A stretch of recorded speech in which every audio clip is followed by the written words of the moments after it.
Court గనక రద్దు చేయకపోతే ట్రంప్ ఉన్నంత వరకు ఉంటుంది.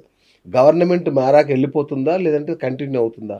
ఒకవేళ కోర్టులు అనుకూలంగా ఇవ్వలేదు తీర్పు. గుడ్ క్వశ్చన్ అండి. ఇప్పుడు మన దేశంలో కూడా ప్రైమ్ మినిస్టర్లు, చీఫ్ మినిస్టర్లు వచ్చినప్పుడు కొన్ని డెసిషన్స్ తీసుకుంటారు. ఫర్ ఎగ్జాంపుల్ ఇప్పుడు మనం ఆంధ్ర గవర్నమెంట్‌లో జగన్ గారు ఉన్నప్పుడు కొన్ని డెసిషన్ తీసుకున్నారు. ఏమని? అన్న క్యాంటీన్స్ అన్ని క్లోజ్ చేయాలని. మరి వారు వెళ్ళిన తర్వాత మళ్ళా చంద్రబాబు నాయుడు గారు వచ్చిన తర్వాత మళ్ళీ ఓపెన్ చేశారు కదండీ! అదే విధంగా ఎప్పుడైతే గవర్నమెంట్ మారుతదో, గవర్నమెంట్ పాలిసీస్ మారతాయి, డెసిషన్స్ మారతాయి. వాళ్ళు అవి ఓవర్ రూల్ చేసి మళ్ళీ కొత్త ప్రొక్లమేషన్స్, కొత్త ఎగ్జిక్యూటివ్ ఆర్డర్స్తోని వస్తాయి.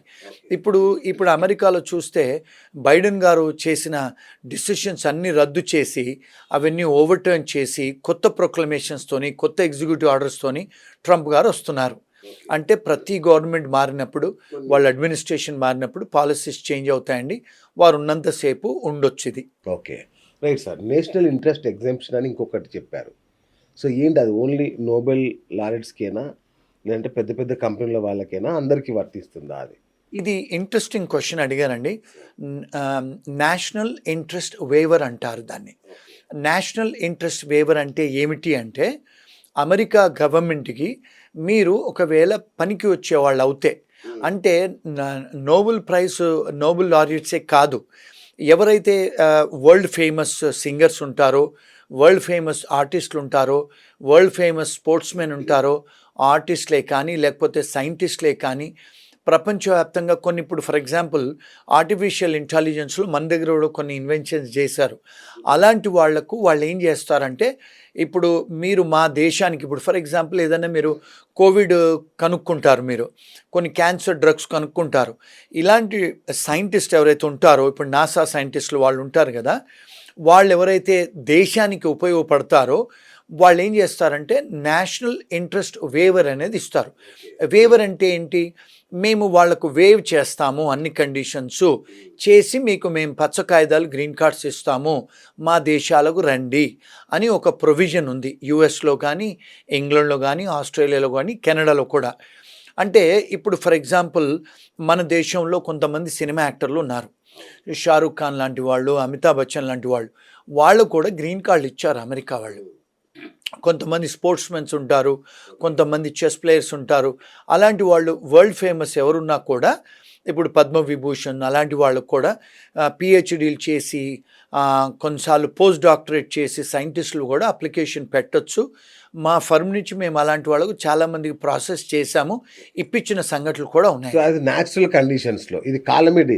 నేషనల్ కాలమిటీ కదా ట్రంప్ అనే ఆయన. ఇప్పుడు నేషనల్ ఇంట్రెస్ట్ వేవర్ కింద వారు ఏమన్నారంటే, doctors, scientist case to case మేము డిసైడ్ చేస్తామని చెప్పారు. అది రెగ్యులేషన్స్ ఏం మార్చలేదు. సో డెఫినెట్గా ఎవరన్నా ఇంటర్నేషనల్ ఎక్లెయిమ్, నేషనల్ ఎక్లెయిమ్ అంటే ఇప్పుడు వరల్డ్ ఫేమస్ వాళ్ళు, నేషనల్ లెవెల్లో ఫేమస్ వాళ్ళు అప్లికేషన్స్ పెట్టుకుంటే అమెరికా వాళ్ళు గ్రీన్ కార్డ్స్ ఇస్తారు. అమెరికా కాదు, ఈవెన్ ఇంగ్లాండ్, కెనడా, ఆస్ట్రేలియా వాళ్ళు కూడా నేషనల్ ఇంట్రెస్ట్ వేవర్ అనేది ఉంది.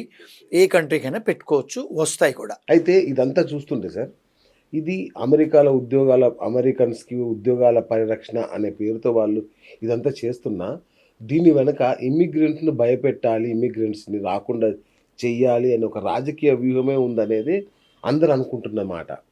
ఏమై ఉంటుంది సార్ ఇది?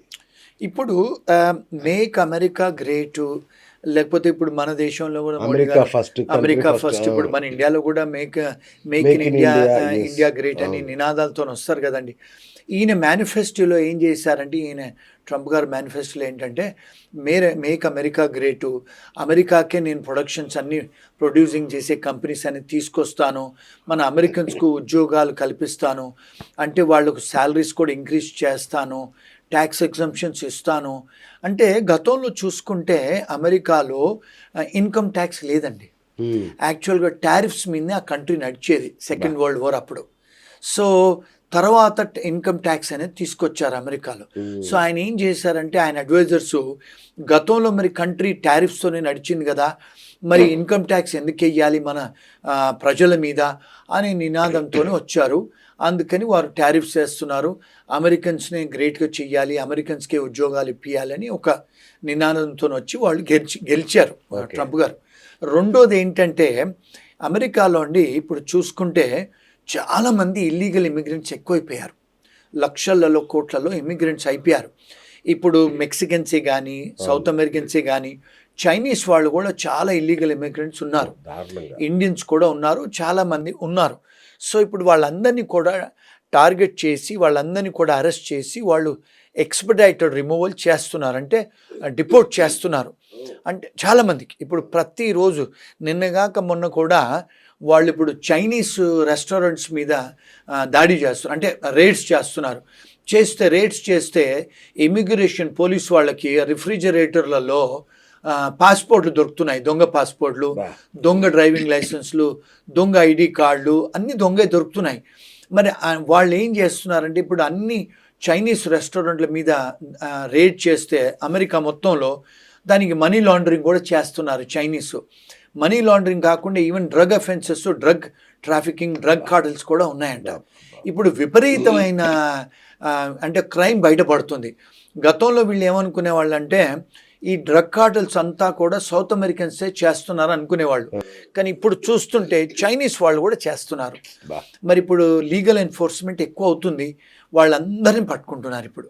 అంటే ఒక్క ఇండియన్స్ టార్గెట్ ఏం లేదండి అక్కడ, ఎందుకంటే ఇండియన్స్ కూడా కొంతమంది ఉన్నారు మన వాళ్ళు, అంటే గుజరాతీసు, పంజాబీసు, కొంతమంది తెలుగు వాళ్ళు, సౌత్ ఇండియన్స్ కూడా ఇల్లీగల్గా రోడ్ అంటే క్రాస్ ఉన్నారు. సో అంటే స్టూడెంట్సే కానీ H1B వాళ్ళని ఎందుకు తను తీసుకున్న డిసిషన్స్ ఎఫెక్ట్ అవుతున్నాయంటే 70+% మన ఇంటర్నేషనల్ స్టూడెంట్స్ ఇండియన్సే, అంటే డబ్బు ఖర్చు పెట్టుకొని చదువుకోవడానికి పోయిన వాళ్ళు, తర్వాత కాస్త చైనీస్, వేరే కంట్రీస్ వాళ్ళు. మరి H1B ప్రోగ్రామర్స్ కూడా మన వాళ్ళే, ఎందుకంటే హైటెక్ ఐటీ ప్రొఫెషనల్స్ అంతా మన వాళ్ళే. 70-75% మన వాళ్ళు. మరి మాస్టర్స్ ఇన్ కంప్యూటర్ సైన్స్ చేస్తే మరి ఉద్యోగాలు మన వాళ్ళే కదా తీసుకునేది. రెండోది ఏంటంటే మనం అర్థం చేసుకోవాల్సింది, మోర్ దెన్ 70% ఐటీ కంపెనీస్ మన ఇండియన్సే రన్ చేస్తారండి. ఐటీ ప్రొఫెషనల్స్ కూడా మోర్ దెన్ 70% మన వాళ్ళే ఉన్నారు. సో టెక్నాలజీ వర్కర్స్కి ఏదన్నా డెసిషన్ తీసుకుంటే మెజారిటీ ఎఫెక్ట్ అయ్యేది మన ఇండియన్స్కే. సో మన మీడియా వాళ్ళు, మన పాలిటీషియన్స్, మన వాళ్ళు అందరూ ఏమనుకుంటారంటే ఇండియన్ టార్గెట్ చేస్తున్నాడా అని ఒక question. Hi friends, thank you for watching this video. ఈ వీడియో కనుక మీకు నచ్చినట్లయితే దయచేసి లైక్ చేయండి, షేర్ చేయండి. ముఖ్యంగా మా ఛానల్ 24/7 న్యూస్ టీవీని సబ్స్క్రైబ్ చేసుకోండి. ఆ తర్వాత మీ విలువైన అభిప్రాయాల్ని, మార్పులు, చేర్పులు, కావాల్సిన వీడియో ఏమన్నా ఉంటే మన వీడియో కింద కామెంట్ సెక్షన్లో కామెంట్ రూపంలో తెలియజేయండి. నమస్కారం, సాయిదంచిక మాట్లాడుతున్నాను. ప్లీజ్ సబ్స్క్రైబ్, షేర్, లైక్ చేయండి 24/7 టీవీ ఛానల్. హాయ్ నమస్తే, నేను మీ Sonia Akula. Please subscribe to 24/7 news TV. Hi అండి, అందరికీ నమస్తే. నేను Mankota Prasad. Please do subscribe 24/7 news TV. Political, entertainment and infotainment updates కోసం like, share, subscribe 24/7 news TV.